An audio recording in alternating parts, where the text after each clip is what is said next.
Make a list of all the things you can do. Get right on those. Discipline yourself for those, both for the results and for the muscle and for the practice, so that when life hands you some big challenges, you'll be ready. But see, if you don't handle the small ones, you can't take care of the big ones. Here's the steps. Number one, find out how things work. The first key to doing better is find out. To change your life, really, you need ideas. There isn't anything an idea can't change. And Schoaf taught me the major problem is lack of an idea, not a problem. At first, I didn't have any money. I said to Mr. Schoaf, I don't have any money. He said, that's not a problem. Now, see, up until then, I always thought it was. I was confused. He said, no, the problem is lack of an idea on how to create money and wealth. It isn't lack of money, it's lack of ideas. So if you get the ideas, see, you can change anything. Now, to get ideas, you need a constant study of finding out. And they have to all be brought under the organizational structure of long-term collective vision. And in order to do that, you have to be disciplined. And any discipline, technically speaking, is an attempt to bring all those competing short-term impulses under a larger scale and more inclusive framework. You do that, and then, well, that's actually what gives you freedom. If you're going to mess around with very complicated and dangerous matters, you should really put your life together. We also know that the higher your conscientiousness, the lower your neuroticism. Conscientiousness does seem to keep neuroticism in check, and so I would say, and have said this to many people, clean your room, organize your life, get a routine, establish disciplined habits. The next subject is setting goals. Let me show you what turned my life every way but loose. Setting goals. Here's what can easily happen if you don't set goals. It's easy to let life deteriorate into making a living instead of designing a life. And we all have a choice. Make a living or design a life.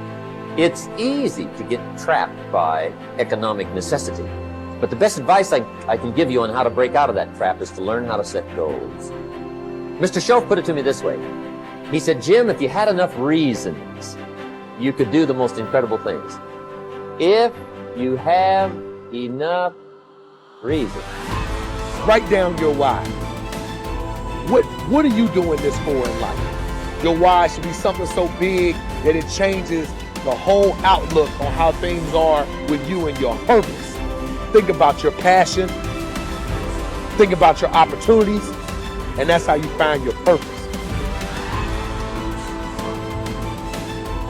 When that why meets up with your passion, your opportunity, and your purpose, then you'll find out.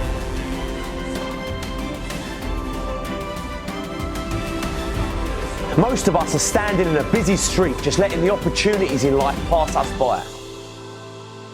We're waiting for the perfect situation, the perfect circumstances, the perfect opportunity, the perfect time. There's never going to be a perfect time or the perfect moment. There's never a perfect moment to do something great with your life. Take a look at the clock. That thing ain't stopping for nothing, baby. It's going to keep ticking, keep moving, keep passing you by all the time you're waiting for it to read perfect o'clock. You have to take action now.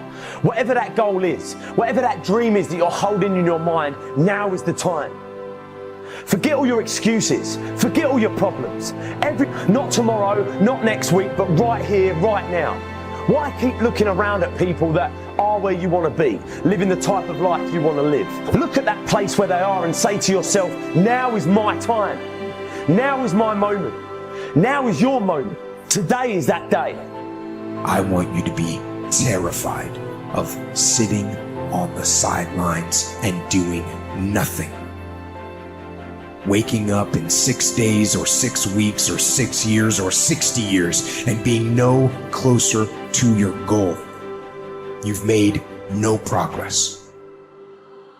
That is the nightmare. Do the extra repetition, run the extra mile, go the extra round, make the right choices. Give the full measure. Fight back.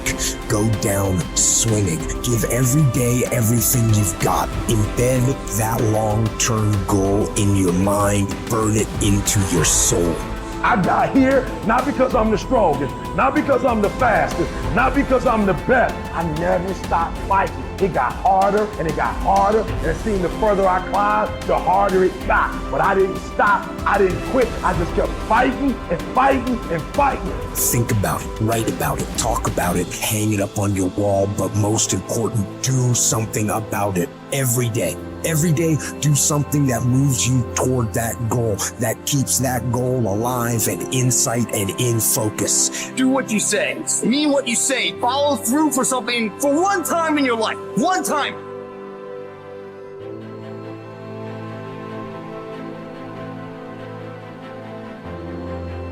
Most people can motivate themselves to do things simply by knowing that those things need to be done. But not me. For me, motivation is this horrible, scary game where I try to make myself do something while I actively avoid doing it. If I win, I have to do something I don't want to do. And if I lose, I'm one step closer to ruining my entire life. And I never know whether I'm going to win or lose until the last second. Temperance is not deprivation, but command of oneself physically, mentally, spiritually. Demanding the best of oneself, even when no one is looking, even when allowed less. It takes courage to live this way. Not just because it's hard, but because it sets you apart. The warrior has awareness. We are aware that we are at war, and the war in our minds requires discipline. Not the discipline of a soldier, but the discipline of a warrior. Not the discipline from the outside to tell us what to do and not to do, but the discipline to be ourselves, no matter what. A weak mind must be constantly entertained and stimulated. A strong mind can occupy itself and, more important, be still and vigilant in moments that demand. Without the momentum of a stern discipline, motivation is mostly a momentary, flighty emotion.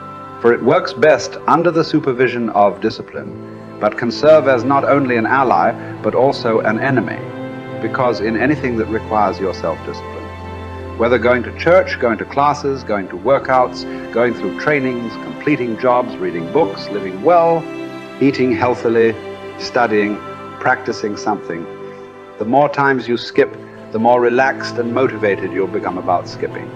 And the next thing you know, you've quit your fight altogether. Or put in short, the more you skip, the more you'll skip until you've quit. Maybe then you'll see that motivation bears its fruits when watered by discipline, but it spoils when not. We don't need accomplishments to feel good or to be good enough. What do we need? The truth. Not much. Some food and water. Work that we can challenge ourselves with. A calm mind in the midst of adversity. Sleep. A solid routine. A cause we are committed to. Something we're getting better at. Everything else is extra. Or worse, as history has shown countless times, the source of our painful downfall. If the first step is just showing up, committing to doing something each day, then the next step is finding something to focus on getting better at each day. And in this, where cumulative improvement meets compounding returns, we can harness one of the most powerful forces on earth. Think about it. Most people don't even show up. Of the people who do, most don't really push themselves. So to show up and be disciplined about daily improvement, you are the rarest of the rare.